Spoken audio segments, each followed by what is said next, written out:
Hi there, everyone. I'm rancorsteve, and welcome to Man-O-Rama. Tonight, we talk about pop culture stuff and how that has actually molded us to be men.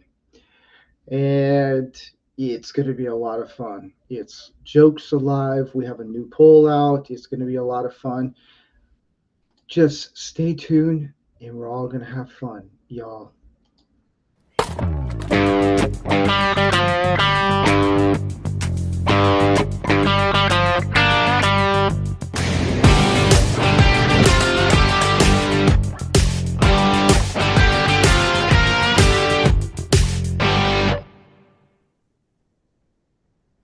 Well, hello there, everyone.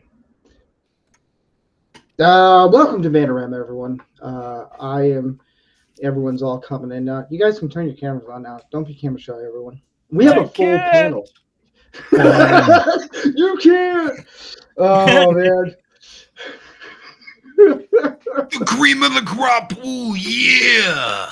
Oh man. How you guys do it? How you guys do it? Well, we're gonna go around the table and let everyone know how everyone's week's doing. Mike, how's your week been?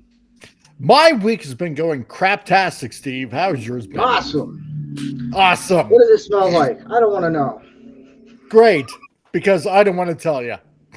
So,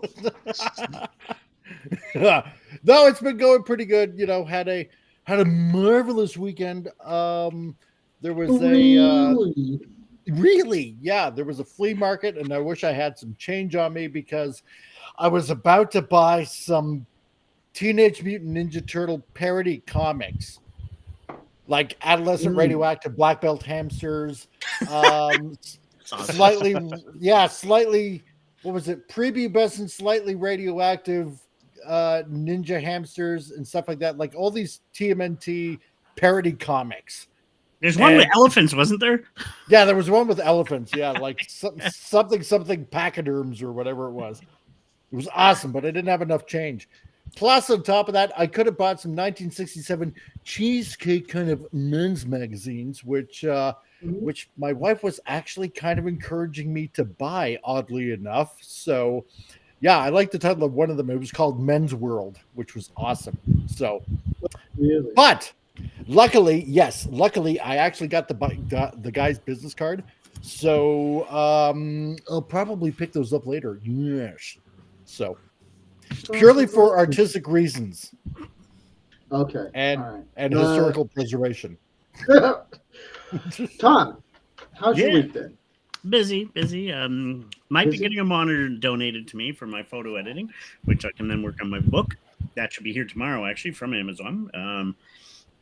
I'm working on some new shows and just keeping busy, man. Just hopefully getting my grant this month and get my new camera and get my career started. So that's big. Nice. Ordy, how's your week been? Okay. I went back to work. I was out last week again. I had another flare up of the appendicitis, but back to work and loving it and getting to be in that California sun. Getting that glowing white winter tint off of me and being the bronze Adonis that I am. Wow, nice. Jeff. It was a week. Things happened. I don't remember much of it. The only thing that, when you can finally start to think about taking your snow tires off your car because it finally hit 70 degrees, it's kind of a good day. But then you realize how much it's going to cost you to do it, and you're like, crap. But it's at least warm enough now that I can actually think about there's not going to be any more snow for at least 3 months. So we're good. Unless global warming changes its mind, but like, not today, muchachos. Yeah, Or you're in the Sierras where I've actually been snowed on the 4th of July. Yeah. True. Yeah, that's Alberta. Loki, welcome back to the show. Thank you. How's your week been? It's been crazy. So over the weekend, it was like monsoon season here in Texas. So everything flooded out. People were going crazy. There was accidents, fire trucks, dogs and cats living together. People going crazy like they'd never seen rain before. Yeah, like I don't know. It's weird. I'm like reversed here. So this is it's like the wrong hand's doing the wrong thing. I don't know what I'm doing. Anyway, it's besides the sky opening up and my brother Thor banging on the door with the hammer. It's been good. It's been good. Good week. That's nice. Good week. Canadian Spider-Man. It was your birthday last week. We had we were gonna dupe you into doing Spot the Tranny all by yourself in hopes that you would get it right. Glad I missed that. Canadian Spider-Man. I watched the after show. Hey, Harry. Hey, good to see you, Stone Loki. But- Good to see you, brother. But how's your week been? Rewatch. I got one right in the rewatch. I didn't cheat. I got the first one There you go. right. I knew that was a dude. But other All than right, that, letter day. You're on a roll. You're 1 for 100. I don't know if it's. Oh, yeah, okay. Oh man. Yeah, I got them all wrong last week. So I've been chopping firewood. I've been recovering from my You can birthday, tell.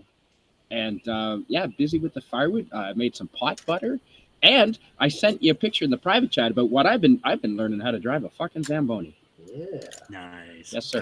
Oh I've yeah, only you got it still stuck doing once. It's not good to spin the studded tires on the ice rink. The coaches do not like that. Holy shit! I mean, you could do Studded it. tires spinning. Bad. Goalies don't like it either, for the record. Yeah. No. So I had to fix that, but it's good now. Nice. Cool. So all you- that wood behind you, you've chopped. Yeah. Dude, me you're and a my machine. me and my buddy, not me myself. I chopped half, and this is only you're not seeing all. It's double, triple this. Yeah, and then we had to do some for the other guy. So yeah, we've been chopping a lot of wood. Yeah, but it's Wow. good for the whatever these muscles are. Adults, I don't know. You don't have. You can stop showing off now. We get it. You're a I just lumberjack, added- masculine man. You don't have to rub it in our faces. We get Steve, it. Hey, just say, There's lots hey, for you to come. let's go over here to the juice bar this Yeah, way. we get it. We get it. Hey, everybody. He's got Andy- to though. He's like, I'm Canadian, eh? We've been cutting wood, eh? Out by the fire, That's eh? right. Yeah, for the Okay. winter. Oh, You man. wait. We'll get you guys. We'll send smoke down your way. You watch it, Andy. Exactly. We'll make New York look like Blade Runner 2049 again. That's right. Yeah, You gonna but I know spruce it what up kind then? of smoke. I know what kind of smoke you're Yeah. sending down, so that's okay. I've Oh, got man. a fire just Andy, off how's your camera. week That's why been? the smoke is here. Oh, this week was exhausting. It was a lot of work. It was fun. We, as you may or may not know, we went down to Gary came in town. We went to the Philly Fan Expo, where I met up with Drunk 3PO and gave Gina Carano her very own action figure and her own Drunk 3PO action figure. Nice. Hung out with Fet for Hire and John Rendell. Great guys. Can't wait to see them again. So yeah, that was it, and did a hell of a lot of walking. And it rained all weekend. Legs are sore, hips are sore, back was sore, but overall it was a good time. It was. I realized how much I don't understand about cosplay and anime, because that's what a lot of the stuff was. I don't understand it either. My week has been drywall. I can still smell drywall. It never leaves. I hate it. I look like once I'm done doing, because we're working on this place, and since Gary had to leave, I had to do a lot of the work, which is fine. I'm learning how to do. I've learned some new tricks on how to do drywall. It's amazing. Ooh. I'm not going to tell you guys anything. Good luck. You're on your own. Because I hate drywall. It's one of the worst things. But I learned some things that actually help. But every time I walk it's worth out of the every penny building, to pay the professionals. yeah. But it's like every time I walk out of the building, I look like I just dived into cocaine. And Yeah. 40 would love that. He's like, what? Fucking. That's when I started paying attention again. I did drywall years ago with my dad. We did basement and stuff. Yeah, it's a pain. But my week's Cocaine? been pretty good. Just working hard. That's what I thought he. Yeah. Steve's So- like, let's get an 8-ball of drywall and we can have fun all weekend. Speaking of that and solutions, I was thinking about this. If we change things up a little bit when we do senorita or hombre, Yeah. if you do it with no pants, it would be a lot easier. See, Done and done. luckily we're not doing No. that segment tonight. We're Oh, taking a crap. break. PJ's frontal. I know. I don't know that Ray Finkel had a convincing tuck. Yeah. So we have actually a poll. It's a really good poll, guys. It's perfect for tonight. I like to do a poll that kind of sums up for each of the topics. Let me pull it up right now. This week is most masculine male role model. And up right now, let me refresh it right now so I can get all the actual votes that are coming in, unlike Democrats in California. Bazinga. We have Tony Danza, Carl Winslow, Uncle Phil, and Cliff Huxtable. Those are our role models. With Uncle short Phil, all notice, the we way. have to come up with Who's something. Uncle? You mean Uncle Crack? No, Uncle Phil. Who's Uncle Fresh Phil? Prince. Yeah. Canadian Fresh Prince Spider-Man. Bel-Air. Oh, Yeah. In Yeah. the United Uncle Phil was States, the they boss. have He a was show awesome. called Fresh Prince of James. Bel-Air. I don't know what they call that in Canada. Fresh Prince Bel-Air. Prince. Yeah, Okay. Canadian. James. Crap. Can't But remember. anyways, so let's get into it. The first segment we're going to do is, let me pull up the videos and all this stuff, is Twitter. Twitter. No. who said Twitter? Just like Twitter. I did. It was Twitter. Twitter. All right, Michael Jackson. Hey, Tito. Twitter. So, Don't Be That Guy is we pretty much will make fun of the Sims, but we'll also give critiques on, hey, this is not how you should write these comments, but this is how you should do it. And so if you see your Twitter or your comment on this show, I want to apologize to no one. We're here to help guys understand there's a better way of writing things to women. So I'm going to end up on this someday. I feel it. 100% you are. You know, Oh, no. I'm watching. Yeah. I watch everybody's comments. Guys, I That's haven't the been thing. yet. And here's the thing: I don't get off scot free. If I simp, which I don't do, but if I do, I expect one of you guys to screenshot it and send it to me, and we'll put it up here. See, I'm not the I'm a victim too sometimes if it ever happens. But Real Wade so I got a few. Gaming, I'll challenge you to any physical contest, buddy. We'll see who's old. Any physical contest, you're on, Wade. 100%. We'll see who's old. You name it. So here is the All right. first one. That's So Pokemon. Pokemon has become the simp magnet of this show. I see. Here's the thing. I don't know if this is. It's kind of like in the middle where she goes, "Don't forget to live, laugh, love today." How And many of this y'all guy- are sick of hearing that shit? Live, Oh laugh. my God. Yes. It's I am. it's really Yes. it's She stupid. just went suburban wine mom. Yeah. Yeah.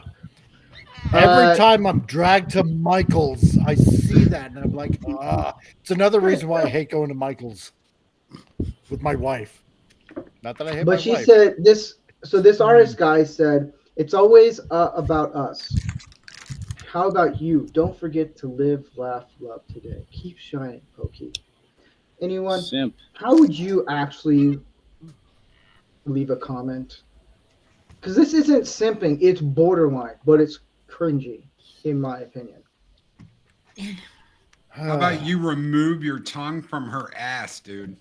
That's about Yeah. it. Good start. I just wouldn't say Yeah. anything. Well, I don't know what language thing. I don't know what kind of language you guys want. So I'll. It's Rancor Rumble. never did. Let her I rip. don't know. If I got to watch Let my her rip, mouth over baby. here. Okay. Just All do it. right. True feeling. Unfiltered Loki. You got it. But be careful what you ask for. I know we're now. I I'm second now that like. sentiment, though, yeah. But to me, that comment, there's a way to actually. I've actually cut off right here on the top. Way to go. It's the thing about that comment is it's not fully simping, but it's just really weird. Like it's almost like what a family, like an aunt, would say. That's what you say Like, right before an intervention.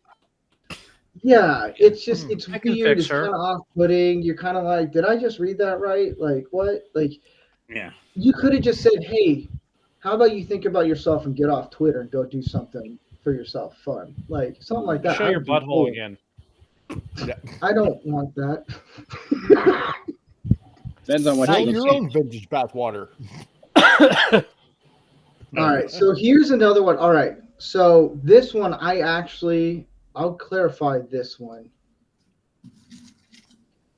So I talked to this person to let him know ahead of time, and we talked, and this isn't a simp tweet, but this is about Sydney Sweeney, which I'm really tired of every single dude on the face of the planet that now has to leave a comment or post anything about her. I get it, she's attractive, but let's move on. It's Who is pretty she? ridiculous. You'd And think if- she's the only woman in the world that ever had a nice rack. Yeah, exactly It's right. cringy. So this TD guy, some of you guys know who he is. He's an awesome guy, and I talked to him about that, and he goes, "Thank you for letting me know ahead of time." Because I screenshot this, I sent this. I was like, "You're busted," and he actually explained it to me that his tweets are mainly about how guys, it should be okay for guys to appreciate a woman's body in a positive way. I was like, oh, that actually makes sense. All right, okay, cool. He said, all right, Sydney Sweeney, I'll accept the role as your personal navigator on this fun little road trip to Palm Springs. It to me, I was like, okay, that's what a simp would almost say. I just thought it was funny and I wanted to post it, and we talked, and I was like, all right, that's kind of cool. But this is probably the most cringiest tweet I've ever seen. Yeah. This one is, please, Lord, protect my wife, Haley Steinfeld, from evil. Here's the thing, guys. First off, I'll say my part last. What is Okay. wrong with this tweet? And what is the best way to approach this? Loki. Not posting it. Yeah. I mean, you gotta pray, man. You know, no one's gonna like.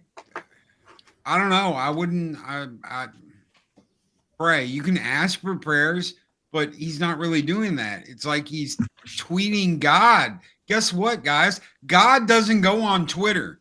If you believe in God, Yeah. God doesn't go to Twitter. God doesn't have a Twitter account. There's no @God on Twitter. Well, there might be, but it's not God. It's some dude like role playing as God. So And he's kind of a if douche. if you gotta ask God something, just God, you know, please protect my wife from evil. Who the hell tweets that? So, Andy, Exactly. how would you approach this type of tweet? Number one, is Haley Stansfield your wife? If she's actually your wife, why wouldn't you be praying for her all the time? And it would kind of be, I pray every night. And I'm like, God, please look out after my family and keep the mosquitoes away. But so I guess it all comes down to what are you interacting for? What's the reasoning behind it? Are you looking for attention? Do you actually believe in your mind that you're going to develop some kind of relationship with this celebrity person who's going to see you and your wittiness and like, oh my God, what have I been missing all my life? So right there, if that's the case, you're a little bit delusional, and reality check, that's not going to happen. Sydney Sweeney, in an era where we used to have bombshells all the time. We used to have, like, any of us that grew up in the 80s. I mean, you had Heather Thomas, Heather Locklear, Cindy Crawford, all of these incredibly beautiful that embraced their femininity and embraced their beauty. Then you see Bud like Light roller skate girls. Exactly. Bud Light roller skate girls. Yeah. And what do? You get roller Kristen derby chicks. Stewart. Kristen Stewart goes on the cover of Rolling Stone magazine, uglies herself up to make herself look like some kind of, like, smelly butch lesbian, which is, oh, look at me, I'm not feeding into the male gaze. Good, then you don't get the money for it. It's like, if you go to the strip club, the ugly chicks don't get a whole lot of tips, and like until it's late at night and everybody's drunk off their ass and can't see. But that's the purpose. Nobody likes to look at ugly people. That's like, when people, like, they see somebody, it's like, ugh. Like, I don't want to necessarily look at that. Now, they could be the sweetest person in the world, but that's a different story. It's not what you're looking at. So when you go online and you're leaving these comments, you're not going to get some kind of instant reaction and be this like, oh my God, like Cindy Crawford just fell in love with me. In fact, I said this to my wife when we got married. It's like, before we get married, I do have the Cindy Crawford clause. And she's like, what's that? Like, well, if I ever get the chance to sleep with Cindy Crawford, I have to take it for all the other guys in the world that wouldn't. She's like, oh, no, I'm not agreeing to that. I said, come on. What's the likelihood I'm ever going to run into Cindy Crawford and she's going to want me? But in my mind, it's a possibility there. So it's like, I said, look, you can pick one. You can have the Toby Keith clause, which works out better in my favor because he's dead now. So,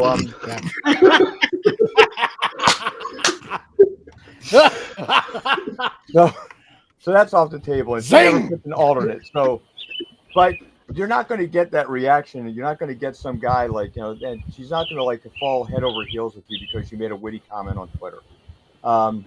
So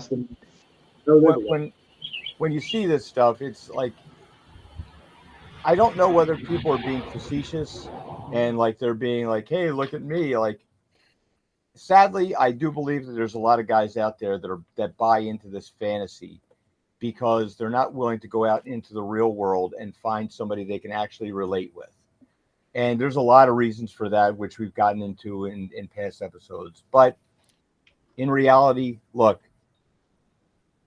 sit down with somebody in real life. I knew somebody, his girlfriend's in college, and she got into the professor asked this question: do you believe that there's a difference between real life in-person friendships and relationships compared to relationships and friendships on the internet? And which is like, yes, there is. We've got friendships here. I've never met Canadian Spider-Man or Mike Lorber in person, but I consider them friends. I consider Loki a friend. Jeff's questionable because, well, I got to break his balls a little bit. Agreed. Tom is an avowed leftist, so he gets that, he gets that little caveat there. But at least he's sensible. No, just in all seriousness, like, but when you're interacting with, like, hanging out with Steve, I can break Steve's balls because when we're in person together, I break his balls just as much, and he breaks my balls back. It's like it's a great thing. You can get a read off of people, but this girl, the professor yelled at her for saying that yes, there's a difference between an in-person relationship and an online relationship, because some other woman like got offended. The other girl stands there like, "Fuck you, you bitch!" Screams across the room at her because like she believes, and it's an opinion too. Your opinion can't be wrong. Your opinion's your opinion. So when you get online and you put this stuff out there, you have to be aware that you're not going to just say one thing that's going to be like, oh, wow. And guess what? Pokimane is not leaving her multi-million-dollar estate, coming to like, the backwoods of West Virginia, picking up Billy Joe Bob because he said, y'all's pretty damn hot. Don't see that happening. So keep your Shazam! expectations realistic. Well, golly. Yeah, exactly. I mean, yeah, that's the one thing about. First of all, going back on what Andy said, Sydney Sweeney. Okay, first of all, anyone that basically, essentially, in this day and age, sims for Sydney Sweeney. You know what? The thing is, like what Andy said. I mean, yeah, we had Heather Thomas, we had Heather Locklear, blah blah blah blah blah. You know, all those top tier beauties back in the day, and Sydney Sweeney is like, she's like upper tier kind of average beauty, right? She's not like a complete knockout or anything like that. Yeah, you know, she's a beautiful young woman and all that, but she's pretty much like average beautiful, if that makes any sense whatsoever. You know, maybe it's just me. I don't know, right? She's embracing her femininity, though, Mike. That's the key. Yes, I'll give her that. He's out there saying, "Yeah, I'm hot and I'm wearing it," and that's the most important thing about her right now, because she's leading the way. All these other women are like trying to ugly themselves up. Like, no. But I mean, as for this gentleman that is, you know, essentially like, you know, oh, I pray for Haley Stanfield that, please, Lord. You know what? First of all, it's only for brownie points. The chance that Haley Stanfield is going to see your tweet is like so infinitesimally low. Like, first of all, she's like, you know, Hollywood stardom and all that kind of stuff. You are just the average schmuck that she doesn't even know you exist, dude. So, you know what? First of all, if she is your wife, great. Then you know what? When you're praying to God, that kind of thing is private between you and the good Lord Almighty up above, right? You don't have to like flaunt it in front of everyone, because, you know, there's kind of a thing about that in the Bible about, you know, essentially just doing it for show, right? You're not exactly going to gain brownie points with the good Lord Almighty up above, right? And you know what? Just pray with your wife, if she actually is your wife. Both of you together in front of God. That's the one thing that mostly makes sense right there. Exactly. That's all you gotta do. You don't have to let the whole world know. I follow a lot of content creators online, and some people have a part to play. Okay, surprise, surprise. Not everyone is genuine on the internet. Not everybody is actually being themselves on the internet. So some people overdo it and overact and oh my God, Sydney Sweeney. Oh, have you seen the Sydney Sweeney? And they have this big, oh, Sydney, I love your puppies to the day you die. And they're not really being themselves. They're being this actor that they're playing. There are people that do not know that, unfortunately, and do not understand that. They think that when they see someone doing something online, oh, that's how they really act. And if I ever ran into this person, they'd be crazy and trying to grab my titty and all kinds of crazy stuff, because they think that part they're playing is real. So some of it is just acting. And it's overacting at that. For sure. I still pick the bear. Okay, so Steve's having some sound issues he's trying to sort out. So we're going to start the question off with, what is the worst film or show to teach guys on how to be a man? Mike, why don't you start this one off? Okay. You cut out there for a second there. Yeah. What was the first? What? What is the worst film or show to teach guys how to be a man? Ooh, boy, that's a good question. Okay. The worst. Probably any of the newer Marvel movies after Endgame. Darn you! You stole one. And let's add in Star Wars on top of that. and pretty much any movie made after 2015. I'm going to go with that. What do you mean Star Yeah. Wars? What do you mean Star Wars? Well, let's see. Disney Star Star Wars. Disney Star Only one Wars. Star Wars Let's movie. clarify. Disney Star Wars. Yeah. 1977.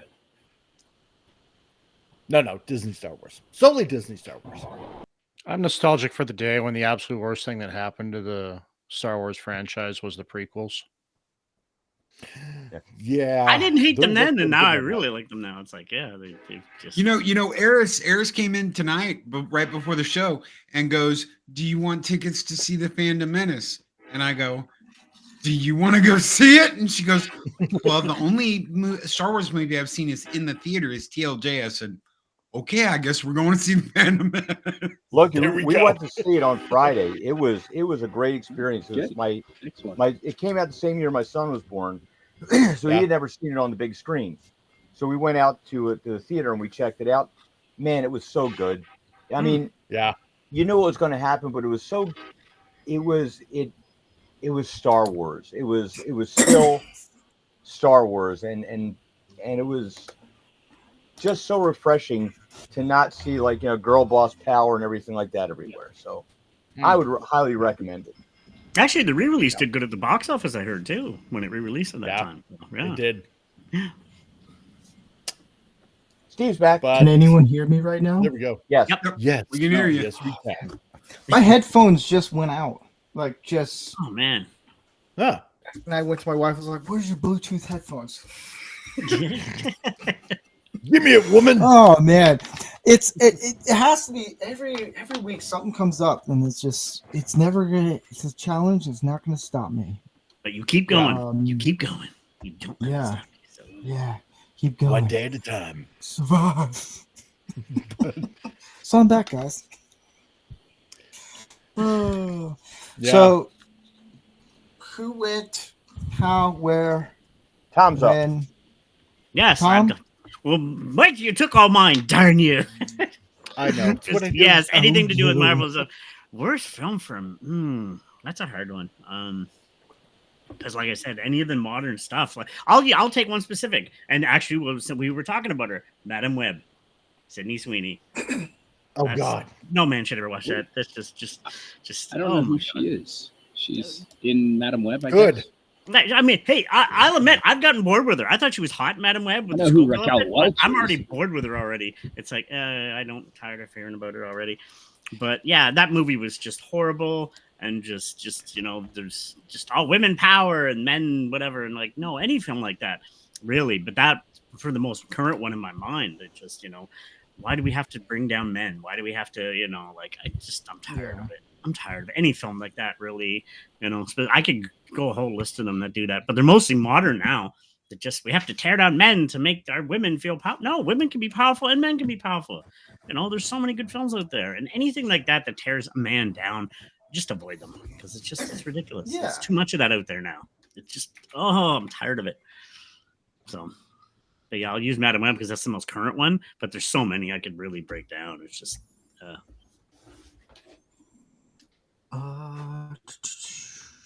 Loki. Have you guys heard about a movie called Challengers? Oh, No. Why? No. Okay, so this is the latest Zidania movie. Okay, and apparently there are God. two men in this movie. Right? Oh, Just- okay. just Now I two. know. So there's these two guys in this movie, and they're both competing for her, but she's doing both at the same time, and she's making them do stuff to each other. And she's gonna pick Ooh. the best one. But see, apparently the movie's all screwed up because everything's happening from different times. So you got 8 years in the future and you've got 5 years in the past, and they don't tell you any of this timeline shit is going on. So they're both competing for in the past, and one of them gets married to her, but the other one's still simping for her for 8 straight years, and the husband's not happy because she's cucked him and she's going out and she's bringing guys home and doing them in front of them and making them watch all this crazy stuff, right? There's a scene where they're both kissing on her neck and she grabs him by the hair and she lays down on the bed and she puts them down below and she's got them both doing it at the same time. Yeah, this is weird. where we are, and this is a movie. This is not like the next, triple X thing. This is a movie. It is out now. I have not seen said movie, but I've been keeping an eye on it because we went to see Dune. I saw this preview, and these guys are just like all over. And she takes him by the hair, she pulls him down, and she lays down on the bed, and she's like, "What are we doing? What's going on right now?" Yeah, Poly Life now. It's supposed to be very popular. It's like, so there you go. Challengers, movie challengers. I don't recommend seeing that ever. That's a. Here's the other thing. From that, when you talked about Loki, that's a good example of don't be a cuck. Don't fight. If there's another dude and this chick's like, "Hey, you guys have to win me over." Just walk away. Bye-bye. Yeah. Just say, I'm out. See you guys. I'm Some out. couples actually share. They live together and they're dating together, like 3 or 4. I'm like, what? It's this new poly life. It's like, well, that was the funniest thing because the guy that won, he didn't really win because she completely cucked him for 8 years, and he just had to deal with it. And he's completely miserable 8 years in the future, and he's got money, but he doesn't have any of the stuff he wants because she just. Yeah. He doesn't have love. Wow. No. Yeah. Or not real real love. Canadian Spider-Man. Yeah. This might not be a popular opinion, but Frank or Steve, I believe I've heard you say this before. Forrest fucking Gump. Biggest simp on the goddamn planet. And when I was back in the day, 20 years ago, when that came out, I was like-minded. I was pretty much a simp, and I bought it hook, line, and sinker. Fairness, he is a retard. He is mentally not. I mean, I hated that female character in the film, though. I hated her. God. Jenny, history's greatest monster after Jessica Talbot. Oh yeah, Jenny died of the AIDS. It was all about love Jenny. of that man. He was a good man, and she deserved none of what he had to offer. Jenny. There are plenty of girls that are deserving. Well, there's a few girls that are deserving. She's not one of them. No. That I gotta say, like in Will every Smith way. and Jada Pinkett Smith. I mean, he got in a fight at the Black Panther party, like over a girl. Come on. Yeah. But it was always about Jenny. Jeff. Can you restate the question, please? What is the worst? It says, what question can Jeff remember the most? No, it is what is the worst film or show to teach guys on how not to be men? Tootsie and Brokeback Mountain. Right? Thank you. I was waiting for someone to mention that one. Wow. Yeah. But I I don't even need to you. expand. All right, that's cool. Tom. I already did. Oh, you did? Yeah. Okay. Order. Anything to do with simping and it's just Hi, how you doing? Yeah, I'm doing pretty good. Hey. Pretty good. You? Good. Hi. Yeah, nice. Good. The vagina monologues. It's you're not wrong. Those are straight up man hating. I went to one. I got tricked into going to one of those, and it was a complete man hating. Tricked. I'm like, it's. Yeah, I don't. There was alcohol involved, and somehow I was like, yeah, I'll do it. I mean, in fairness, For vagina me- monologues does sound like a porn. It does. Yeah. You at least get to like a see lie. any actual vagina. No. What the fuck? But That's where they entrap you with the hope. But for me, one of the oh man, I was writing this question down. I couldn't think of an actual show or movie. Now, I would say any show that is about relationships right now. It's a lot of it's okay if you do this and that, or it's shows that are like they don't make the men masculine. It kind of cuts them down a little bit. Makes fun. Like, okay, the best one I can give an example is 2016 Ghostbusters, where Chris Hemsworth's character. I've never seen it, but I know they mock him for being a man, a masculine man, and he goes along with the jokes a little bit. There's a certain point where, and they just announced this. I think it was in Baltimore, Maryland, or somewhere. Closer to the East Coast, where the mayor's wanting more female to be in construction, which, hey, if a woman wants to do construction, go for it, but good luck. And it's going to slow construction down. It guys will be so hesitant and, about their interactions. Right. And so this whole idea of shows and movies that just entrap people to go watch it because, it has my favorite actor, it has all this stuff, doesn't mean it's going to be good, because you have to look at the actual message they're doing. A lot of these shows, Marvel's doing it now, Star Wars, any type of main pop culture show or film right now, they're making it where the guy's dumb and stupid. Yeah. Yes, majority of the time, guys are dumb and stupid. We do a lot of stupid things. Go to a construction job site, you'll understand very clearly. But in the end, it's also how we learn. But in the end, it's for people who watch these shows and these movies, we don't want to say it out loud, but we kind of want to watch these shows to help build masculinity, like Magnum PI, Matlock. Yeah, I said Matlock. I watched it growing up as a kid. Yeah. And Andy Griffith's show, Perry Mason, any of the John Wayne, Salvage One. Like, guys, I think genuine when guys watch these pop culture shows and movies, they're longing for something. They're longing for that father figure, that role model of like, oh, I want to be him. Like, for me, it was Stallone. I've always wanted to be Stallone.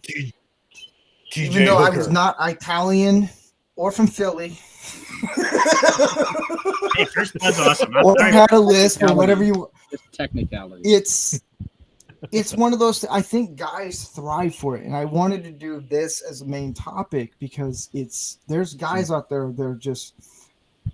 I don't know if they're just waiting for someone to kind of push them. But like, hey, look, there's like Commando, Rambo, Rocky, those movies. Like Rocky is like one of my all-time favorite franchise because it pushes you to be a better man. It's like, hey, life sucks. You're going to get beaten down and you just got to pick yourself up. If you're ever like in a depressed or just feeling alone, watch any Stallone movie where he does like a Sunday church monologue and you're like, I could take on the whole world. I wouldn't recommend fully taking on the whole world, but you can accomplish a lot. Steve, you brought up Ghostbusters, right? How would it feel as a kid? Okay, so you're a kid in the 80s. You growing up and you want to be Peter Venkman when you grow up, right? You want to be Peter Venkman. You think that's the coolest character in the world. Fast forward to 2016. And what they did to Chris Hemsworth was bad, but it wasn't anything close to what they did to Venkman. When he's in that room with them and this ghost pops out and he gets so scared, he jumps out of a window to his death. And then I don't know what her name is. It was the black girl. She looks out the window and goes, Patty. She looks out the window and goes, I guess he wasn't Ghostbusters material. You just destroyed an icon that someone looked up to for a shitty bad joke that nobody laughed at. That everybody sitting there Yeah. was like, I can't believe Yep. they just did that. You said it. Like, Actually, can I bring here's up a an example quickly? Yeah, Now, yeah. this is a cartoon, but this I never watched it, but I've only seen clips, and I didn't hate watch it. Was the new Velma series that just crapped on anything to do with men? And Fred, which is the only straight white guy in the thing, he was a joke. They make jokes about him at all times, at all costs, because he's a guy. I guess that just ruined. It's it was just a walking joke. That's all it was. I mean, I grew up watching Scooby Doo as a kid, and it was just it was just one big joke about men, and just it was why. I think the best way I can answer Loki's question with the Ghostbusters, I never saw the 2016 Ghostbusters, even though Voodoo streaming just saw service clips. gave it to me. watched Yeah, I never actually saw the clips. They sent me. There was a streaming service that sent me for Christmas one year Ghostbusters 2016. I still have it. I've yet to look at it because I don't want to. Don't. I think it's hilarious. Don't. But Don't. the best way I can answer that is when they do Creed 3 and they wipe away Stallone Oh, from it. To me, that was Yeah. you're taking away the guy who actually created this. That is Yeah. Stallone, Rocky, and it's kind of you're taking something away from what I grew up on. Yeah. And it kind of just I like the first Creed, yeah, same but here. when you take away Stallone from the Rocky world, it's like we don't care. We want to have Michael B. Jordan masculinity, which is it's okay, but it's more of pandering to me. That's what I always thought with Michael B. Jordan was he was always pandering to masculinity a little bit. He's jacked as crap in the movies, but it's just I don't know. When you take away male characters that we've grown up on and we almost not a fixation, but just kind of like as a kid, we're like, I want to be Stallone in Commando or in Predator, or I want to be Harrison Ford in Indiana Jones. Like, it's when studios take away from that, you lose the opportunity to teach guys how to be men. Because we can go in any of the 70s, 80s, and 90s movies, and we can just pick out a lot of action movies or not romantic movies, whatever it is, whatever genre, and say, this is how you be a man in that way. Even though it's all made up, it's not real, it's all fantasy, but it helps give an idea. Funny you should mention that. If you mention the Indiana Jones, the newest one did the opposite of Harrison. It made him look. You should watch the trailer that Gary and I made. I never saw Indiana Jones 5, but Gary saw it and he called me. He said, "We nailed that trailer." Well, the thing is when you're taking away a part of an important legacy, right? Yes. Because you got the Rocky movies and then you go into Creed, right? Which is supposed to be kind of like, a continuation of the Rocky story. But when you remove that cornerstone of that entire franchise, that entire legacy of the whole story, you got nothing left. You're not really building on a foundation anymore, right? Mm-hmm. And it's not exactly going to stand the same way as it should in the long run. Yeah. Right? Because Killmonger anyway, I think. But yeah. Well, yeah, that's true. But, it's an important, it's supposed to be a story to build up on. Not to remove the foundation of a house and then plonk the rest of the house somewhere else, like on sandy ground or something like that, because it's not going to hold up anymore. It's just not, right? And when you constantly do that with everything in the past, right? When you try to rewrite history, whether it's factual or whether it's fictional, it's never going to hold up because there's always going to be holes in the story somewhere along the line. Somebody's going to screw up or slip up or something like that because there's always going to be somebody out there. It's like, yeah, okay, I see what you tried to do there. But, if you go back to the source material, well, then that's what you should have built on. And that's why we see every kind of crappy TV show, every kind of crappy movie that's out, every crappy comic book that's out. They're doing the same thing with games. They're rewriting freaking games and stuff like that, like, that are built on, quote unquote legacy characters and stuff like that. And that's why everything is sucking right now, right? It's because these people that have built something that we all enjoy very much so for the past few decades, right? It's like I've said before, like I've used this analogy before. It's like the kid that comes in to visit, right? Like your nephew or something like that, and comes in and you say, look, if you're going to play with some of my stuff, take care of them, right? Because these are very precious to me. But they come in, you leave the room, and then they wreck everything like 5 minutes later. And that's exactly what it is, because there's absolutely no respect for what went on before. It's the same thing. It's like the playable Lara Croft avatar in Modern Warfare 2 now actually looks like the angry womanist from PCU. Oh, well, there you go. Perfect. Yeah. That's what everybody wants. The next question I have, this will be fun. Andy, favorite TV show or film growing up?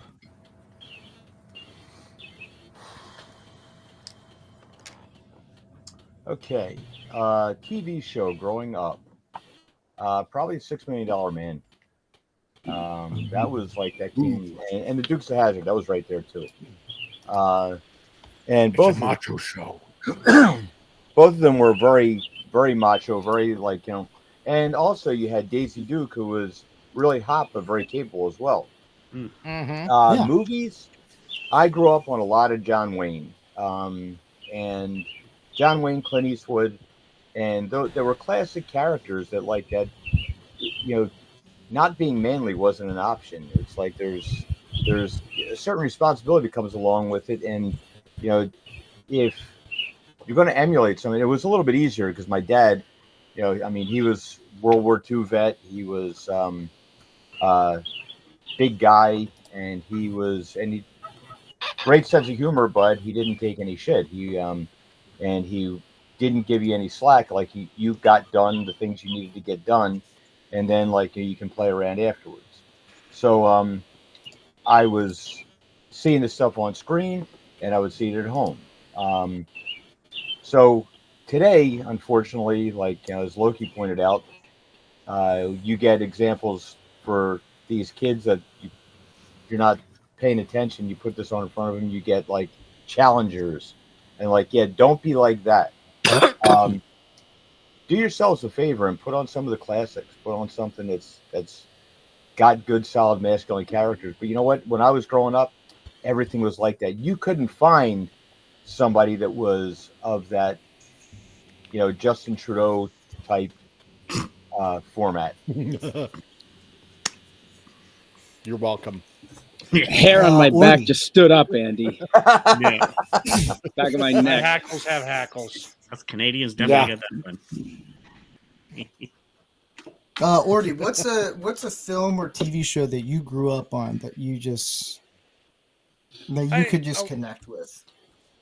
A lot of it was, basically because of where I grew up too, but Bonanza, that was always on the TV in the house. The Cartwrights, they were just, MASH was on a lot too. That it was kind of like a juxtaposition between the two. It's like, you have, the rough and tumble dudes, and then you have, the smart motherfuckers too, who are always trying to find a way to usurp authority and just show the ridiculousness of war. And as far as movies go, I had a lot of Clint Eastwood going on. Obviously the only Star Wars that really matters. And the prequels.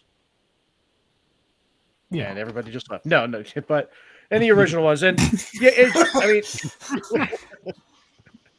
so many, so much of it was there was so much educational, it didn't even educational, but it was smart, funny, strong television. It's like every TV show had its John Larroquette on Night Court. Every TV show had it. Everybody. They all had their cast that you can identify with one character. Yeah. So, and that was, Yeah. so that, you couldn't say, well, I really liked that TV show. It's like, I really liked that character. And that was back in the day of water cooler TV too, or even when you go to school, you'd talk about, MASH or whatever was on, and it was fucking funny when Hawkeye did that thing. So, Yeah. We're not talking about bows and arrows, kids. We're talking about the real Hawkeye. Yeah. Benjamin Franklin I know Pierce, Snowdub.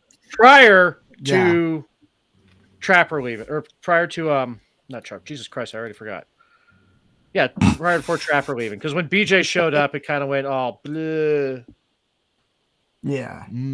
Well, we lost the That Colonel was- too. What's his name? Blake. Sherman Blake Palmer. went down over the We Sea of lost Japan. Blake, man, in the Blake. Sea of Japan, brother. You know what Yeah. stopped I being like funny is when Potter Klinger took enough, off the but- dress. Yes. Potter Klinger took made off- Klinger I take off the know- dress. True. So I know Snowdub is in the background. He might pop up soon. So see, it's a full. Mom's in the I wanted to get the best of the best to talk about this stuff because this is what needs to be talked about. There's a lot And of you started guys. with I'll be us. frank. Hey, baby, you know it. There's a lot of guys who are just lazy, and they don't want to mature enough. It's okay to watch pop culture stuff. I still watch. I was watching Infinity Wars last night. Watched some of it. Just because, I wanted to have nostalgic a little bit. And I was like, you know what? I'll watch a Marvel movie before they went to crap. Yep. But I kind of closed my eyes whenever Captain Marvel showed up. And I was like, but that's besides the point. It's okay to enjoy pop culture stuff, but there's more to life out there. And if you don't embrace it when you're younger, especially in your 20s, it's going to go by so fast that when you do get married and then you have a lot of plumbing problems, it's who you going to call. And like my wife, she's trying to hang something at work and then she was telling me all this stuff. I was like, well, did you try this and this and this? And she's just looking at me like, I'm very attracted to you right now because you know how to do all this stuff. But at the same time, I can nerd out, talk about Transformers, talk about Teenage Mutant Ninja Turtles, talk about all these things, but you gotta have to balance it out a little bit. It's okay I like to play Call of Duty. It's okay. I'll do that. I'll game.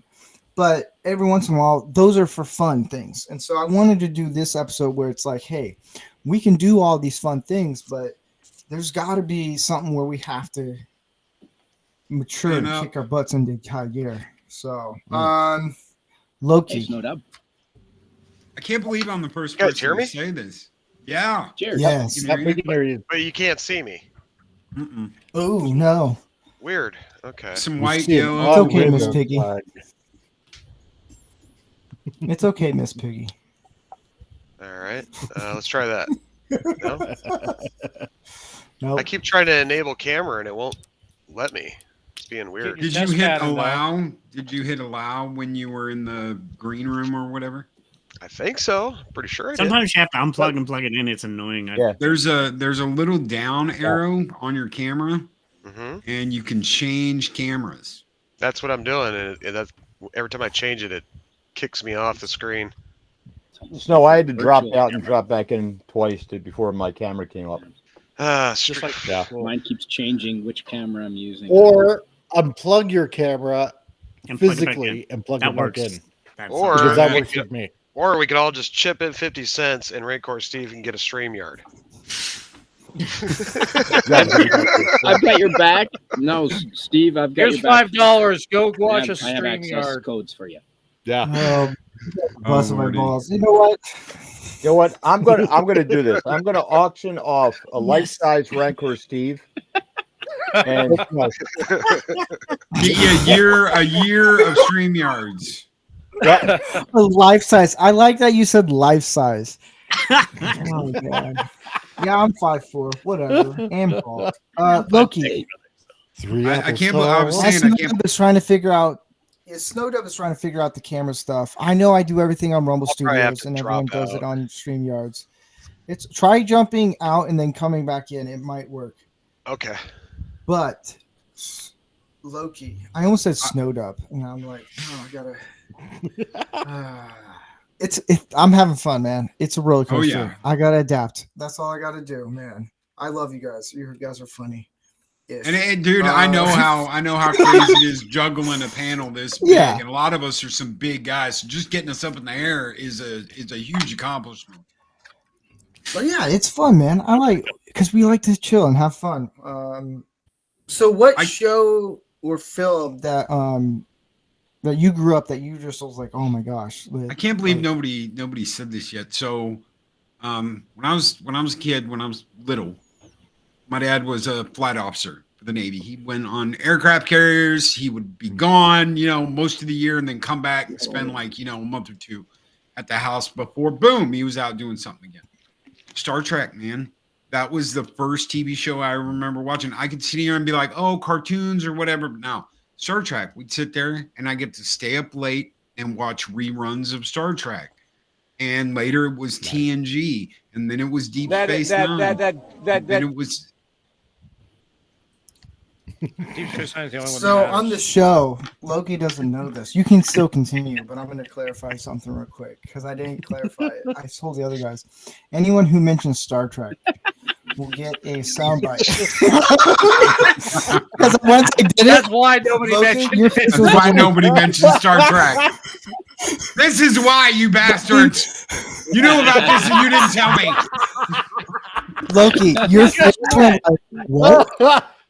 Your face was priceless. We're like, what's going on? What? But continue. I couldn't resist it. So, I mean, I'm like the what was Worf's dad's name? Nikolai Rosenko or whatever. I've got all the technical diagrams at home. Dude, my living room wall is nothing but posters and a bat. I've got a real bat lift. I've got the Star Trek 5 ship. What? Hanging up on the ceiling right in front of this office. It's the Star Trek 5 that was in the theaters. It's the promo ship that was hanging from the ceiling in theaters. Dude, we've got so much Star Trek shit. We don't know what to do with all the Star Trek shit we got. I've got a DS9 promo poster from the 90s hanging up right here. It's embedded in the DNA. My dad loved it. I loved it. My aunts loved it. When my aunt passed away, she gave me this huge, beautiful Leonard Nimoy as Spock hand-painted painting that's up in my living room right now above the bat lift. It's a family thing. One of the very first movies I ever went to was Star Trek 3. The Search for Spock. It's one of the very first in theaters movies I remember. The other one was Return of the Jedi. So it's embedded in the Loki Odin DNA that we love this shit. My kids love it. I love it. My kid called me up the other day and went, Dad, I can't believe I tried to watch that new Drek. And I couldn't get through the first episode. Everything's about that one black bitch. And I was like, oh my God, calm down. It's okay, sweetheart. Don't watch that. Go back and watch the old stuff. Go back and watch the stuff that's old that we used to watch when, back in the day. You'll like that a lot more. Kirk, man, Cisco, Picard, When TNG started, I wasn't a huge TNG fan. It was like you got to get used to it. It's an acquired taste. But Deep Space Nine, when the Hawk came on, I was like, come on, bring it. And there's an episode where he's working out his aggression. He's the only captain that had to work it out. He's like on the heavy bag. And was he a changeling infiltrator? No. Was he a Romulan spy? No. He was just a man. And it's as I got older, I connected even more with the characters, and you understand more and more and more about almost everything. It's like that poster that says everything in life I learned from Star Trek. What? Yeah. So no, that it would be that. Cool. It would be, and I'll throw the movies in there too. But there is some really cool stuff. Forbidden Planet. Just watched that the other night with Eris. The original Thing, which was called The Thing from Another World. If you've never seen the black and white version, let me tell you something. Those Air Force guys, they were men. They were men. When he walks up to that girl's room the first time and he's like, look, what you did to me was dirty. Do you know how many people read that note? And you're like, what the hell is he talking about? This chick put like a note on him that was like, next time we meet, don't get so handsy or something. He's like, there were at least 5 people that read that note. Everyone in the damn airport knows exactly what happened. Did you really drink me under the table? Because she drank his ass under the table. And he got so handsy with her. She's like, you were like an octopus. You had hands going everywhere. So many good movies, so many good sci-fi movies, original Blade Runner. You don't have to have, there's so much entertainment out there. You don't have to have any of the new stuff coming out. You can just enjoy what's out there. And you don't have to have all that. There's more entertainment right now at this time, very minute, than there ever has been ever. There's more content than you will ever watch in your entire life right now. You don't have to watch the direct they're coming out with. You don't have to watch anything Disney comes out with. A lot of people do it because they want to talk this shit and they want to make money. And you know what? If that's how you want to roll, that's how you want to roll. I'm not doing it. Let them sink themselves. Let them destroy themselves. They're not getting my money. I'm going back and watching Lord of the Rings, the trilogy, extended editions coming out. We got Saturday, Sunday, and Monday for Return of the King. I'm going back and seeing that. I'll pay to see that. I'm going to go see The Crow in the next couple of weeks. The original Crow. The anniversary of The Crow. I'm going to go and see that. That's a lie. Right? You're going to watch the new one. Nope. Because I took 16 people. I was 15 years old, and I went and saw that movie 16 damn times. We went to see the so Mummy I could take everybody that I could take. I saw it 5 times in the regular theater, and I saw it 11 times in the dollar theater. Because I was just like, let's go. Hey, let's go see The Crow. I'll watch The Crow again. I'll watch The Crow again. Now I'm going to take Eris to see it for the first time in theaters. Even though she's watched it at home, we're still going to go see it. There is so much good stuff out there. We just saw Aliens. We just saw The Mummy in theater. Go there. There's plenty of other options in the bullshit they're giving you. Go see that. Yeah. Andy, what did you watch in the theater recently? The Mummy. Ooh. I have never been in a theater where they talked through the movie. Everyone was talking. Everybody was quoting the movie, you know? Don't open the book. And I'm like, dude, this is nuts. This is nuts. I remember when Andy, Gary, and I went to see Back to the Future. And Gary has always hated Back to the Future for obvious there's reasons. I knew I liked Gary. And, Yeah. But we ended up watching this. I've never had so much fun watching this movie with these two guys. That movie is a little, they pull some funny jokes in that movie that I never caught on until watching it with Andy and Gary. Literally that week after, all Gary could do at work was listen to Back to the Future soundtrack. Yeah, all three, just awesome constantly. soundtrack. He's like, I am enjoying this a lot more, and I think it's when you get around people to watch these movies, these older movies, that there's something about it. Snowdub, we are asking some questions. Growing up, what was one of your favorite TV shows or movies growing up? Don't mind my pride flag for. It's okay. We have to represent. Some of us are old enough to We have know to that is a represent. test pattern. I feel We so know you're diverse. forming your masculinity. Very diverse today. Yes. We're pulling out the DEI stuff, Well, that depends. Like, are we talking childhood, preteens, teenage years? I mean, it might. Your taste changes as you grow up. Up to you, man. Up to you. Oh, okay. So my favorite, you said? Yeah, or like a movie that resonates with you, or like a TV show. Or do you want us to come back to you and let you think? And this is when I was growing up, you said? Yeah. Yeah. Okay. He's got the flag up there. He might like challengers. Right. Yeah, probably. You know Oh, what, gross. kids? When I was growing up, when you blew a tranny, it meant your car. Where's Mike Roach when you need him?